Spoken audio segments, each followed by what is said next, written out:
Ang hari sa himayanian, ang tibuok nasod nagmalipayon. Ablihi ang gaano kanasuran, ipataas ang inyong mga tigo. Kinsang man ang hari sa himaya, unsay atong itawag kaniya.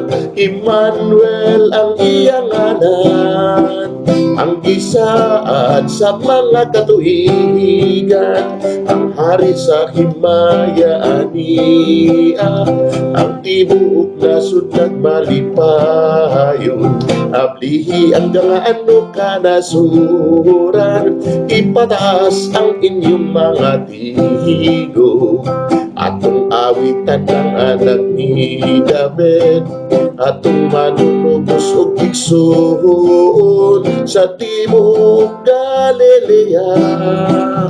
Kaniya walay makasama, ang hari sa himaya ania, ang tibuok nasud nagmalipayon.